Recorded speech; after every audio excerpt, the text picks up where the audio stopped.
Hi guys, I'm Diana with Viva Magazine. Welcome. Today I'm interviewing Tanya. She's the founder of CanPrev, a vitamin and supplement company, and she's a multiple-time breast cancer survivor. So she's sharing her journey to self-care with us today, so stick around and like and subscribe. I'm going to put a link somewhere on our channel. Follow us and stick around to the very end. We're going to be giving away some vitamins and supplements. Hi Tanya, hi Jenna. Thank you for joining me today. For our viewers, if you guys can give us a little quick introduction, that would be awesome. Tanya, you want to go first? Yeah, sure. Well, I'm Tanya Salituro, and I am founder of CanPrev Natural Health Products. We are a Canadian company, and I'm really excited to share about my journey, how I came to start a natural health company. I'm a mother of 4, and I turned 50 this year. Wow, amazing. Congratulations. You look beautiful. Thanks. And we have Jenna. Hi, everyone. My name is Jenna Mangan. I'm a certified nutritional practitioner and educator with CanPrev. I'm also a yoga instructor. I've been working for a few years in the yoga and nutrition fields with athletes, and I'm super happy to be here today with Tanya. I love her story. I'm a big fan of CanPrev and the quality supplements that they provide. Okay, awesome. So thank you for joining us today. And Tanya, you have a very inspiring and interesting story on your health journey. I'd love to hear your story if you can share it with me, with us, with all of us. It's kind of long, so I will try to summarize it a little bit. When I was 19, I felt a lump in my breast while I was in the shower. And I mentioned it to my mom, and she said, "You should get that checked out." And of course I didn't. I said, "Oh, I'm in university, I've got exams coming." But eventually, after exams, I was compelled to go to the doctor, and the doctor said, "Well, you're too young for breast cancer." I decided to get some other opinions, and everyone said, "Just keep an eye on it." Got a few other doctor opinions. "Keep an eye on it, don't worry about it, you're too young for breast cancer." But a year later, I felt pain in that area, and I went back to my doctor and I said, "Whatever this is, I'd like it removed." So I had surgery to remove the lump, and when I went back a week later to get the stitches out, my surgeon said, "Oh, I'm sorry, but we need to go in and take out more. We didn't get enough of it. It's a tumor." And I had no sense of, was that malignant or benign? Was it bad? Was it okay? All I knew is that all of a sudden something completely unexpected was about to happen. And when he said those words, my body went into shock and I couldn't speak. Some garble was coming out, but I couldn't speak. And that was sort of my first lesson as to how bad news or good news can affect your body actually physically. So I changed doctors, and the next doctor told me that, yes, indeed, you have cancer. And so that was another shock, and lots of tears, not knowing really the future health. Cancer today can be overcome most of the time, which is wonderful. But when you hear those words, you think it's a death sentence. And especially at such a young age, that must be a huge shock. Yeah. Yeah, and it was embarrassing for me in that I didn't know who to tell this news to, and we'll probably talk more about community later and sharing. But I was okay after that. They had removed 13 lymph nodes from under my arm, and they were negative, meaning the cancer had not spread, although it had been inside of me for so long growing. So at that point in time, I was told you are going to have the surgery, then you'll have radiation, and then you'll have chemotherapy, and then you'll have a drug called tamoxifen. Many of you have heard about it, for 5 years. Then you'll go on to Zoladex for 2 years, and then there's a great news, you're going to be having drugs the rest of your life to reduce your risk. And that was like another death sentence for me. The thought that myself had never been on drugs except for, the usual sort of antibiotics, that kind of thing, and now I was going to be on prescription medication the rest of my life. So that was news that I didn't take lightly, and I decided that I was not going to just take that news and accept that. I was going to do my research, and I was going to make my own decision as to what my protocol was going to be. And there was no internet back in 1991, so how do you do research? This would be novel for my kids. I went to the library and I took out books, and I decided that after doing so, and also after interviewing a number of women who had gone through this, I had gotten their names from the Canadian Cancer Society, I decided I would not do chemotherapy, and I would do the radiation. I would not do the toxin, the Zoladex, and the pipeline of drugs. And I was going to find some other solution for me. So life went on. I started taking some supplements and seeing some alternative doctors. So sorry, just to interject very quickly, Tanya, are you saying you decided not to take the suggestion of the doctors, you decided not to take the medication you were prescribed? And at the time, did they recommend chemo to you as well? Was that an option? Yes. Yes, chemotherapy, and then the tamoxifen, and so on.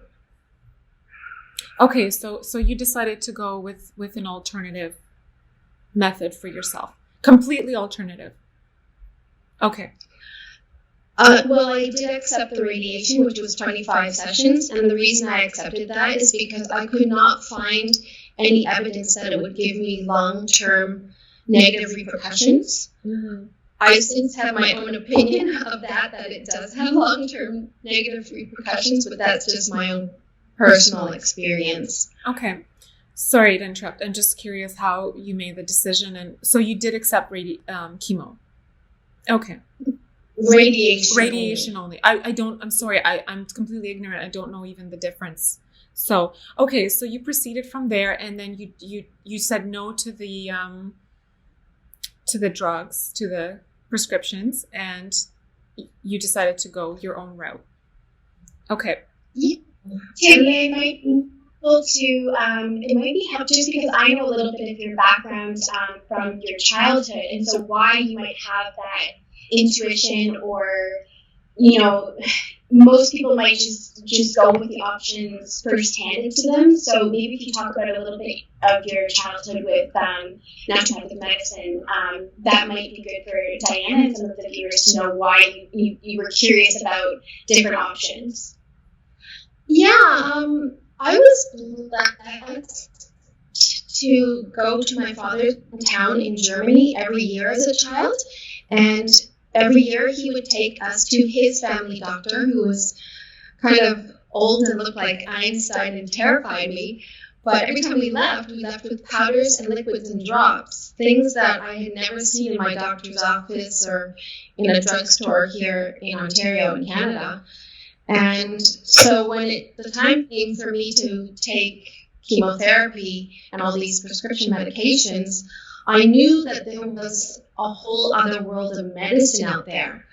I just needed to find out more about it and research it, and then come up with my own alternatives. And so that gave me that wisdom, gave me the strength, and my inner gut was telling me, you're not going to be happy. Your body's not going to be happy with all those drugs. And there must be a better way for me personally. Perfect. So the journey to self-healing, is this where I have 5 points that you talk about. Is this where they come in? Is that an accurate place for them to come in? Tuning in and giving yourself permission, removing guilt, taking ownership, and community and connection. Is that where your journey into those categories began for yourself? Yeah, I would say it began there because tuning in is what I really had to do to reject my oncologist and my surgeon's suggestions to go with their protocols.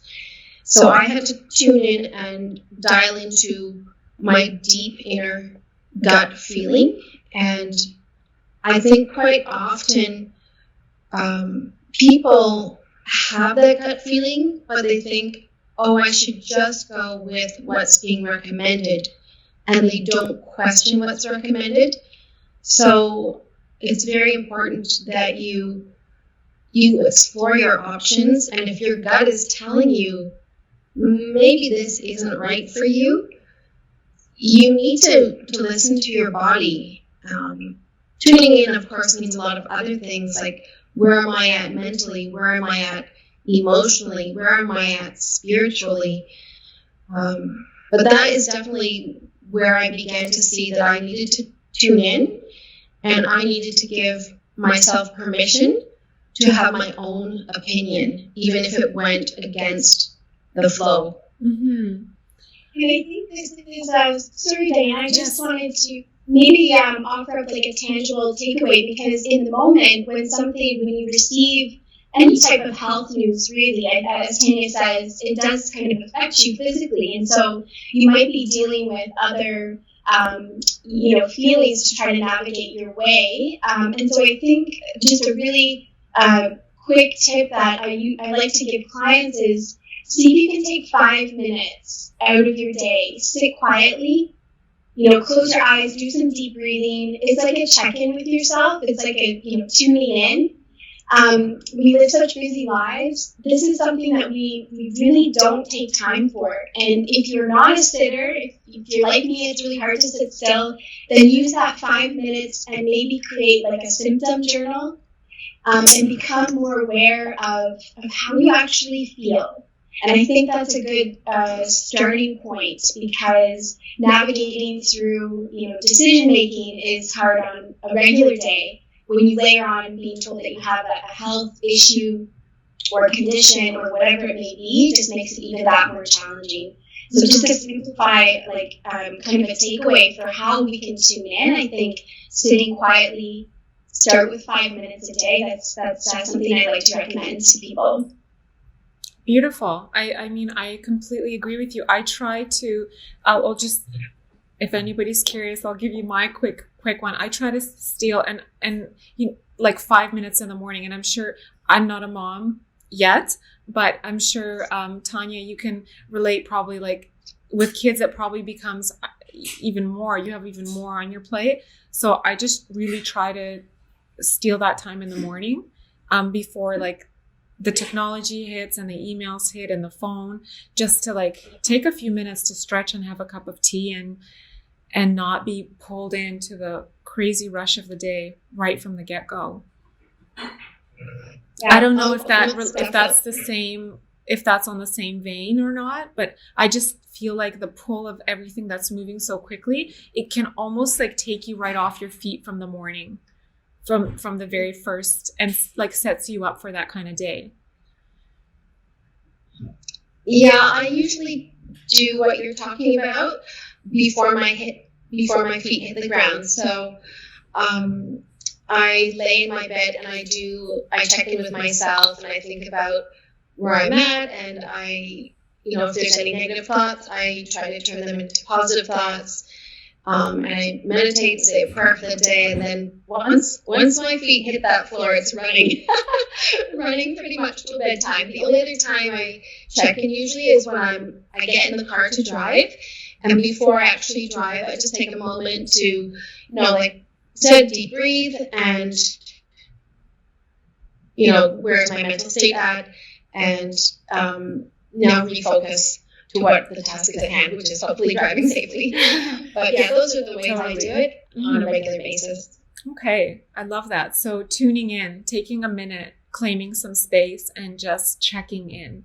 And you may feel like nerves, or you may feel agitated, or you may feel tired, or sometimes I tune in and I realize I am very, very thirsty. Like I haven't been drinking all day and it's time to go, like, get up, go get some water, go get something to drink. So it can even be just like a physical thing that you realize, like, I just need to stay better hydrated. What about the next step, which is permission? And I think this is such an interesting point because you talk about that guilt can create a barrier to self-care. So giving ourselves permission. And I think people will probably relate to permission on various different levels. Some people will have permission issues where at work or with their parents or with their kids or with their spouse. So I think we all have a different relationship to guilt and giving ourselves permission. So can you talk about that for yourself and how you came to that understanding? Yeah. For me, giving myself permission is often a mental debate.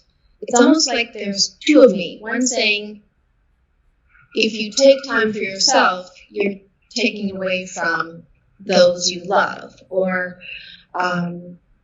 if you spend money on yourself for this extra test or this, say, massage or service, that's money that could have gone to savings or to a kid's activity.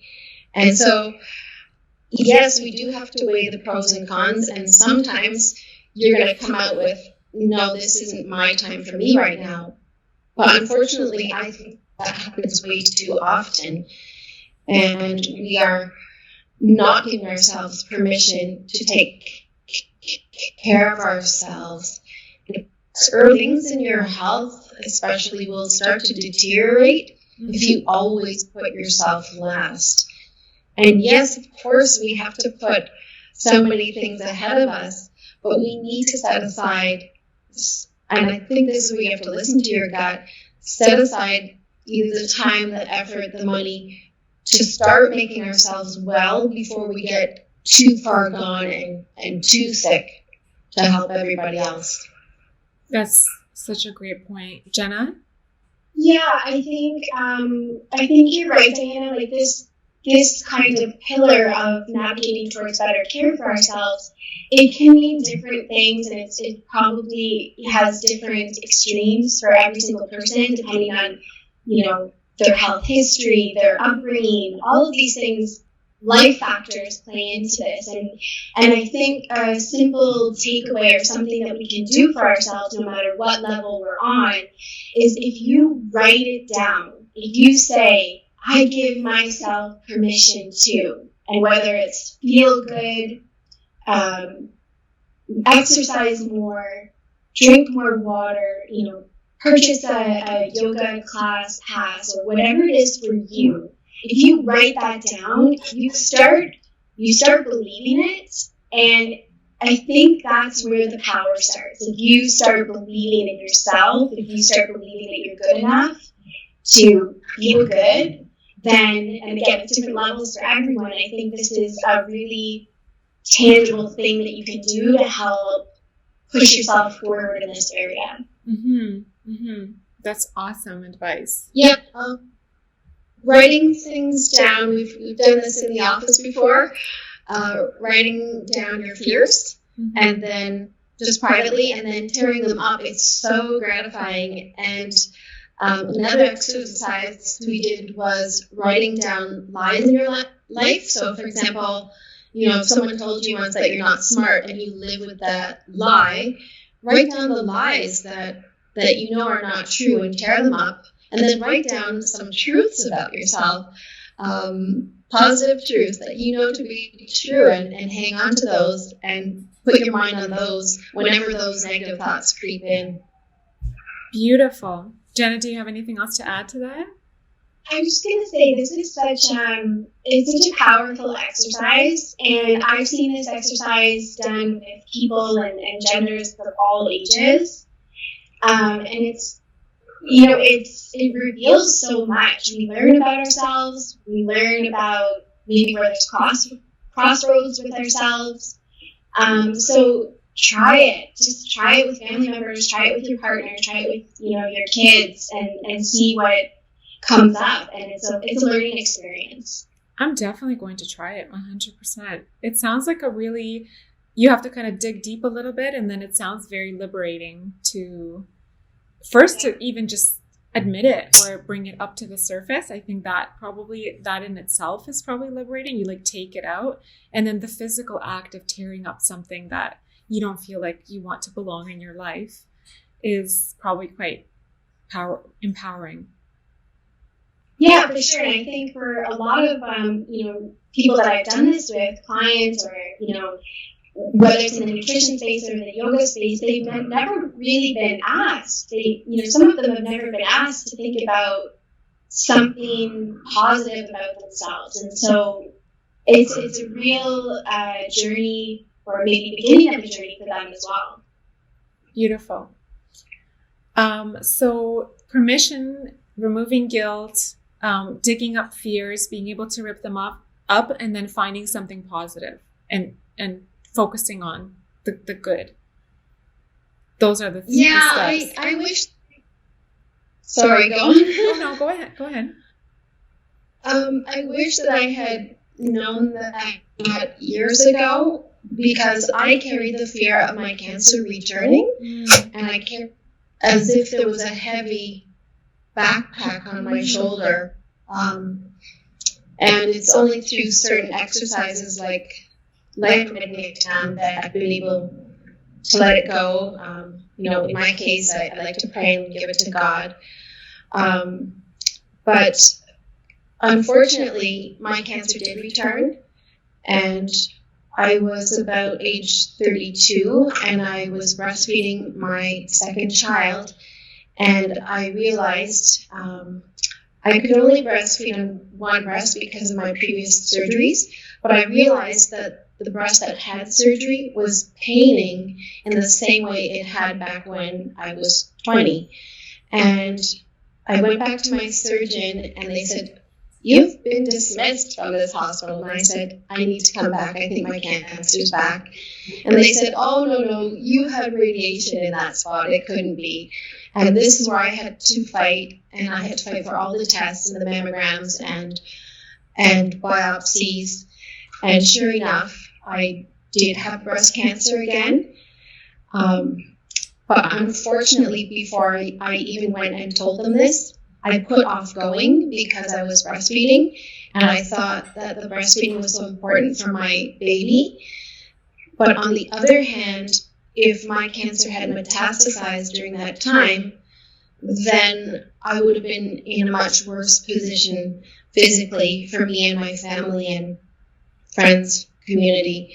So that was another point where you need to take ownership of your health and give yourself permission to do what you really know deep down inside would be the right thing for you at the time. Mm-hmm. That's very, very powerful. Yeah. This is tough, because ownership is, you do have to hold yourself accountable. It is a bit of a discipline, and that can be really challenging if you have other people in your life to care for. Mm-hmm. Yeah, so I think trying to always find a balance in this area it's kind of like a forever life lesson type of thing. But I think it is important to at least set some goals, set some accountability points for yourself. If for nothing else, then to reassure yourself that you are taking the step or the path that you really want to take. Mm-hmm, mm-hmm, mm-hmm. Wow, absolutely. And it turned out that I was right. I had to have further surgery. I opted to have another lumpectomy. But a year later, I felt the same pain again. And this time I didn't wait very long. I went right back and I said, "I think it's back." And my doctor said, no. It's been a very short time since your last surgery, and most likely you just have scar tissue that's, developing and forming and shifting, and that's probably what it is. And I said, no, this is the exact same pain. But they wouldn't believe me, and I asked for an MRI, and as you know, those are in high demand and cost a lot of money, so they told me no. And they said, come back in 6 months. In that time, we'll see if we can actually detect what you're talking about on the mammogram, because it was not detected. So I went away quite depressed and frustrated, and here was another big mistake of mine. I just decided to hold my tongue and bear it for 6 months and go back. But I had pain day and night. Talk about tuning in. I was tuning in because I had to, but then I was mentally checking out and saying, I can bear this and I can deal with this until my tumor is big enough to be detected. So I went back 6 months later and I said, you know what, I just want a mastectomy. And the surgeon said, but why? You might not even have cancer. And I said, I don't care. I cannot deal with this breast emotionally anymore. So she said, well, let's do an MRI so I know what I'm dealing with for the surgery. And sure enough, there were now 2 tumors that were detected. So I went through a mastectomy, a very horrible, painful experience. 10 days of drains hanging out of my body. They also went back under my arm and removed more lymph nodes. Although they had removed them all, my strong and wonderful body had grown 7 more back. So I had 2 surgeries under the arm and in the breast area, and 2 drains. And it was a horrifying experience. And I really feel for all people going through big surgeries, and I can empathize. So in that sense, I have grown and learned about that, but I didn't take the really firm, strong ownership at that time when I really should have, and it was a risk to my health, which means it was a risk to everyone who loves me, not just myself. So listen to your body is my message. Take it seriously, and don't wait for tomorrow to make that phone call to whichever practitioner is going to help you. Mm-hmm, mm-hmm. Thank you so much for sharing. You're very brave to share your story with us. So thank you so much. And I can't even imagine going through something like that. It's like in another world. It's so scary. And so that really just speaks to, the tuning in. And then you tuned in a big way, obviously, to your body. And you knew what was going on, even when like the professionals were telling you what is your truth. You knew what your truth was. So we talked about permission, giving yourself permission. And we talked about now like removing guilt. I think that giving yourself permission, we talked a little bit about guilt being a barrier to self-care, but then you also have guilt as a topic of its own, removing guilt and giving yourself permission to take care of yourself. You did talk about that because we have all these conflicting things going on in our world all the time. And this idea of not letting people around you down. Do you have anything to add to removing guilt, that conversation, or do you feel like we went through it? I think that I really believe that there are positive and negative forces on us and on our body and on our minds, and guilt can be good, and I think we know when we're guilty of something we've done wrong, but most of the time guilt is something that we are allowing in our lives, and it is robbing us of truly taking care, that self-care that's needed. And I can't speak for men, I can speak for women, and I can speak for moms. I'm a sister, I'm a daughter. We have so many different hats that we wear, even at work. And all of those things they're pulling at us in different directions. Sometimes I literally feel like there are strings pulling me in every direction. And if I don't make everybody happy and say yes to everything, then I'm not doing my job. But that's wrong. So I'm really working in the last years to say no and put limits on what people are asking of me, and take some time for myself and guilt-free. And when I spend 10 minutes reading a book, when I spend 10 minutes doing stretches, when I put on my favorite song and dance, I feel so much better after. I'm so much more energized, and I'm ready to take on the world and everybody else. But it's that first step to say, yes, I'm going to stop everything else and I'm doing something for me. I think this, and we don't need to feel guilt about it. And when you feel good afterwards, you realize that it was an unnecessary guilt. Awesome. Yeah. Did you want to add anything, Jenna?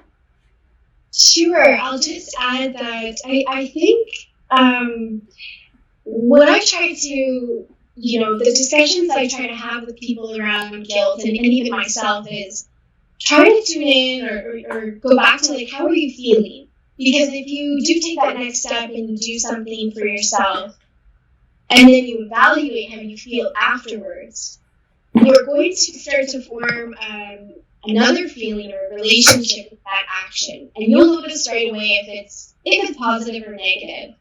And so I think if you, so if it is that you're going to, turn on the music and dance because it makes you feel good, but you're carving out that time away from your loved ones, they will probably notice that you are happier, that you're taking care of yourself, and this type of feeling spreads, like, it just spreads. So it's infectious, and I think when navigating through feelings of guilt, you kind of have to it's like your moment to be selfish, and in the end, it's kind of a selfless act that helps everyone else around you.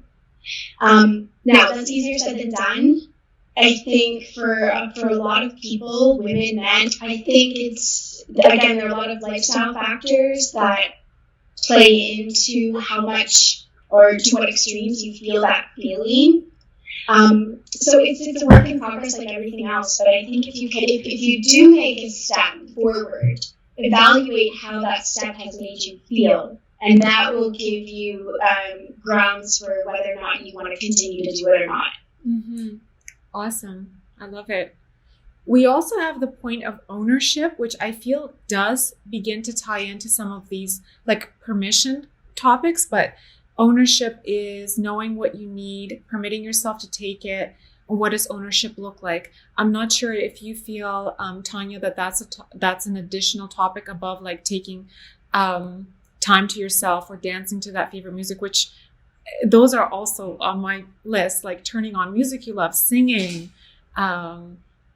cooking and eating well, and going for walks, and just kind of like those wholesome things that I think we crave, and we don't want anybody, like, to take them away from us because they make life so enjoyable. So for me, like, ownership is, it's such a big part of tuning in and knowing what I want, what makes me happy, and to claim those things back into my life, taking ownership and knowing what I love. Is that part of that process for you as well? Well, there's a whole other aspect to ownership that I'd like to touch on. And that is doing your research. So when you are presented with information, don't always take it at face value and then run with it. Unfortunately, yes, there's almost too much information sometimes on the internet, but you need to look for good sources. So let's say your issue is around thyroid. Look for good sources and then find out what are all the alternatives to help you with your issue. Is it acupuncture? Is it, therapy with a counselor? Is it, in my case, I really opted for a lot of natural supplements. And so make your decision on a well-rounded base. And sometimes it means complementary items. So that means if you're told you need to do this, maybe you can do this plus this and this and this. And for every person, it's different. And I find different modalities of health work differently for different people, and you have to keep exploring until you find what works. And when you find what works, you will have so much energy, and you will be 100% in on it. And when your body's really happy to do this therapy or whatever your choice is, you're going to heal that much better, because your mind, your heart, your soul, everything is in agreement. And so, yeah, that's really important. Do your research, come up with your plan, and then I think we're going to touch on community, because you're going to need support, and you're going to need people who support you in that. Perfect. Yeah, the next topic is community and connection.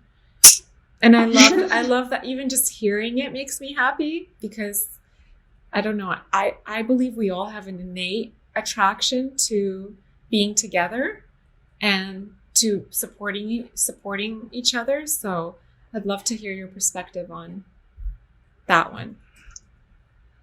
Well, I think that everything that I've done to push myself to be more vulnerable with people has allowed me to heal better, especially emotionally. And to even now, we're in the midst of what we call social distancing.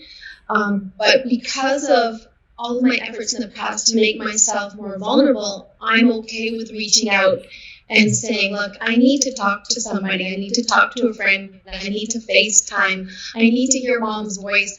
Whatever it is, whoever it is, if it's your community, you need to reach out. And so I've actually renamed social distancing to social outreaching. I love that.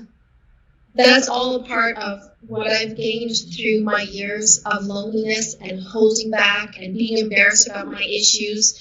All of that has come full circle now, and I'm encouraging others to get out there, tell your story, share, and spend time maybe reading something that's going to push you to learn something new, and then you can discuss that with people.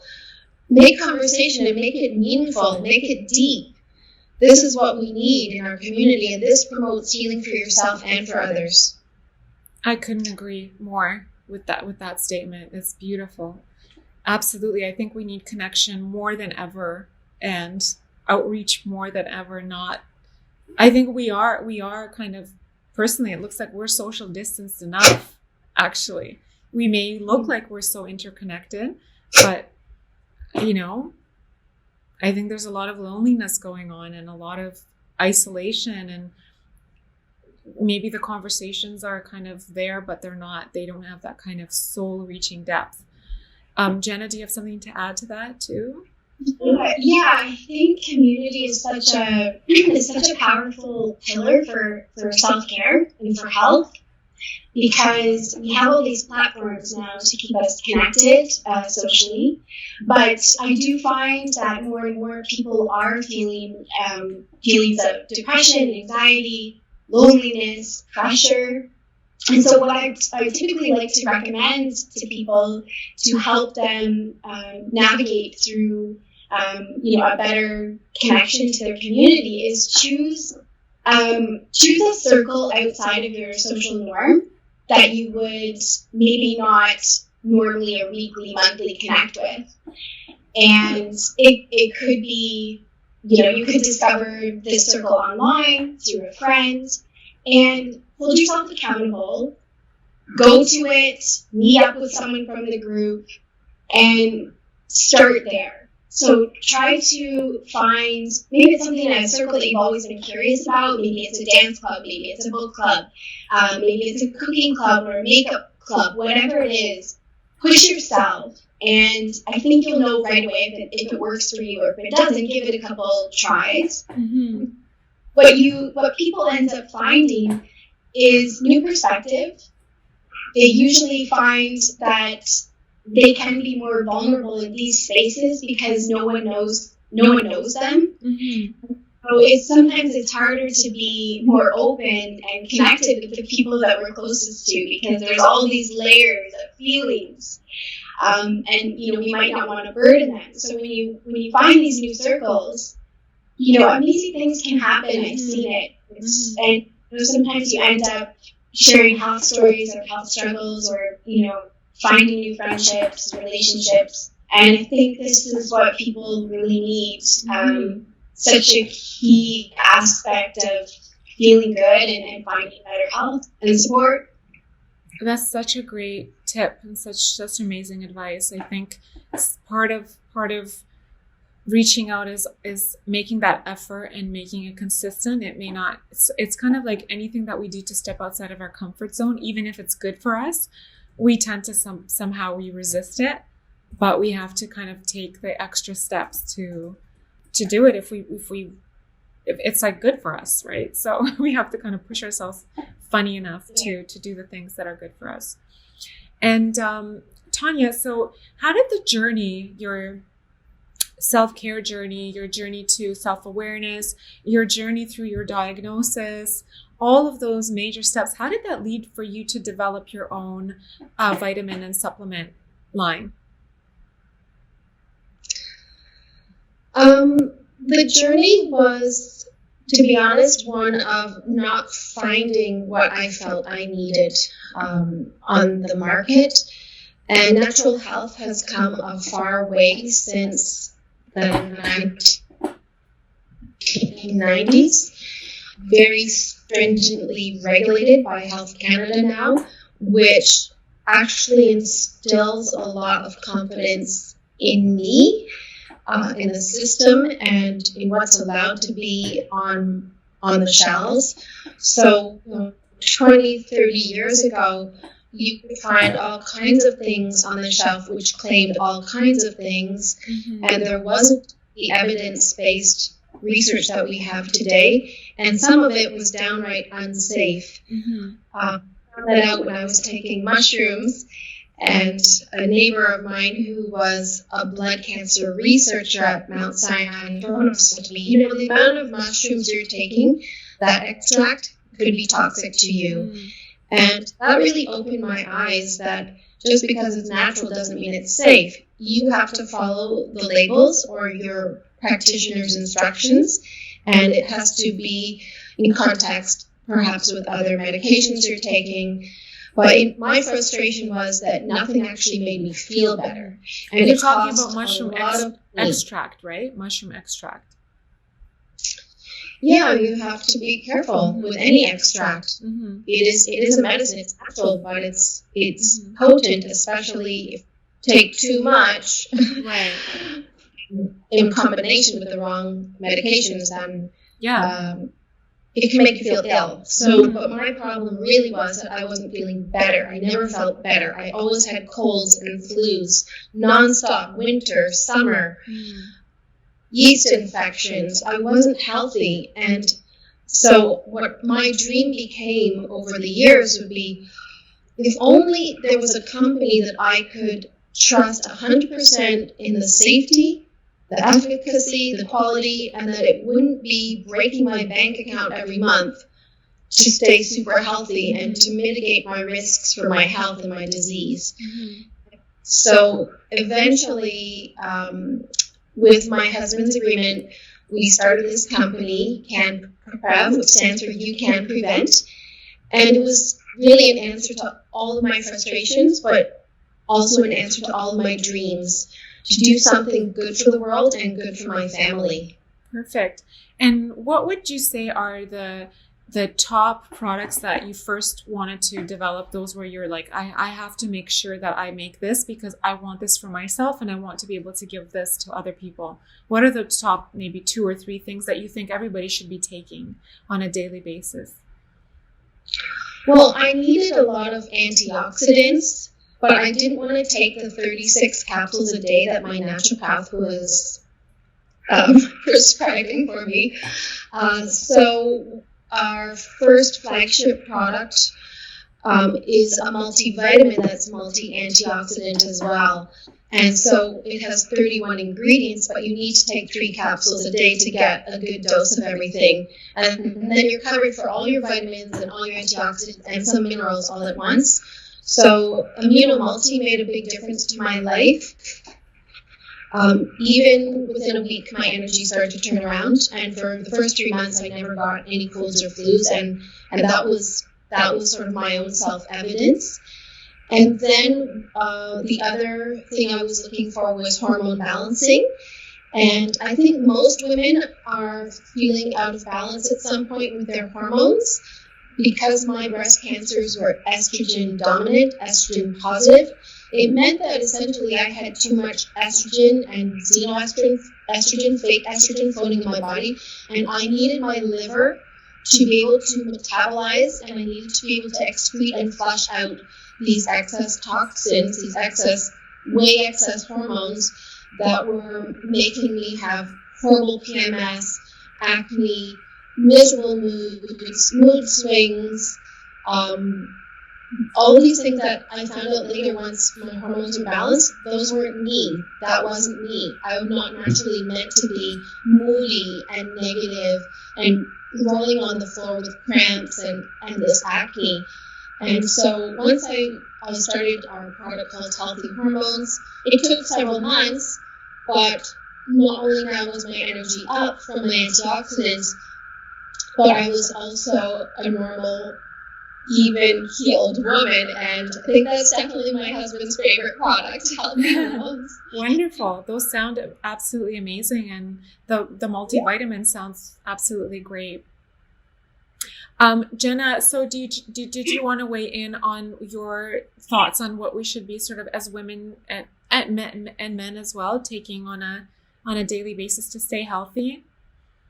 Yeah, I think it's, for some people, it can be a little overwhelming. It's like, there's all of these supplements and liquids and powders available. So where can I start? If you're ready to align yourself with a healthcare practitioner that you trust to get, so they can advise you on what to take, I would say, look for somebody that knows your entire health history, is willing to go that far back so that they know everything possible that they can about you, so that they can advise you the right products.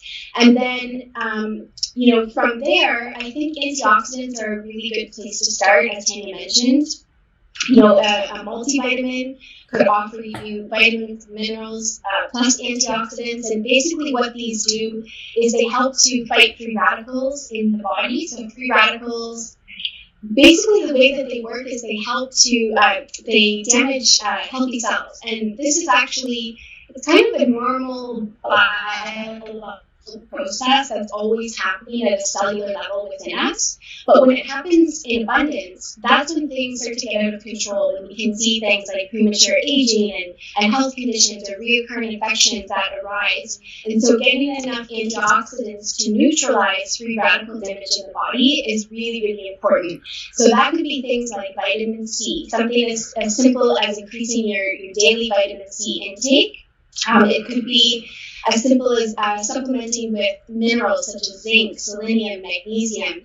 These are things that typically we can get through food, but because our soil is often mineral depleted, our foods are not as high in minerals as they were 20, 30 years ago. And so we are seeing mineral deficiency, and this can cause a wide variety of symptoms in the body, from hormonal dysfunction. It could be digestive health. It could be chronic stress or symptoms because of chronic stress. So I think starting with vitamins, minerals, antioxidants is a good place to start. And then if you want to dive deeper and get some support for your hormonal health, that would be a secondary level of preventative care to look at. Beautiful. So we should all maybe look into just even a basics to start with a good multivitamin. Yeah. Okay. I love that. So that's where I'll begin too.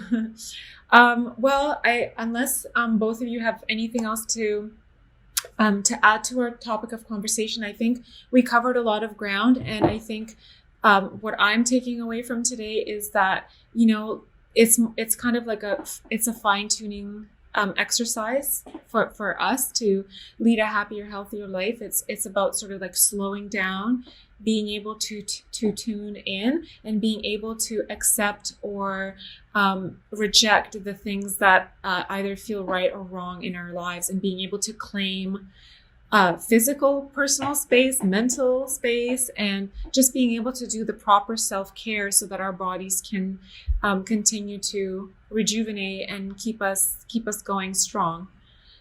That's the big lesson I think I'm walking away with today. Yeah, if Diana, if I could just add something, and Tanya, feel free to chime in. I think when things get overwhelming for people and they are really, really searching for something to make them feel better, I always like to go back to a back to basics preventative approach. And this means things like, getting good quality sleep. What can you do to implement, better sleep in your life? Hydrating well. Drink 1 or 2 more glasses of water a day. Yay! Me too. This could mean spending more time in nature. So, research shows us that exposing ourselves to greenery or forest space can have an impact on our immune system. So make time to do this. Exercise. If you're not someone that loves exercise, I always refer back to what's known as like the lowest effective dose for exercise. And this could be as little as 15 minutes a day. That's the shortest amount of exercise for kind of longest term benefit for yourself. That's totally doable. You can get out at lunch hour. These are just simple tips that can help you sort of take those next steps. And once you start feeling a bit better, you can look at supplementation, you can look at hormonal health, you can look at some of the bigger issues that are happening. So it's sort of like laying the foundation, the groundwork before going to the next level and diving deeper into your health and self-care routine. Beautiful. I love it. Oh, I lost my leg. That's perfect. Thank you guys so much for joining me today, and for Tanya for sharing your very inspiring, very empowering story, and for doing something about it and being able to give back to the world. I'm sure there's so much wisdom and knowledge and information that went into creating something that you felt comfortable with. So I have a feeling that it's probably something very, very great. So I'm looking forward to exploring your line myself. Thank you. And I guess I've found my purpose in life in helping people to get healthier. And I want to do that in a well-rounded way, not just with your food and supplements. Do it with your community. Do it with your loved ones. Take time for yourself. Do it with yourself. Find your own purpose. And when you find purpose, whether it's 1 or 2 different things that you really believe in, always go to those spaces and go to that place when you're doubting yourself, when you're sad, when you're down. And your purpose is going to keep you driving forward. Everyone's purpose is unique. Thank you, Diana. I think what you're doing is amazing. You're lifting people up. You're encouraging them. You're bringing them along. And I wish blessings on you and your work and on everyone listening. Thank you so much for listening to the story. Thank you so much. Thank you guys for joining me. And I'm sure our viewers are going to find this very, very valuable and informative and inspiring. So bye for now, and hope to see you again soon.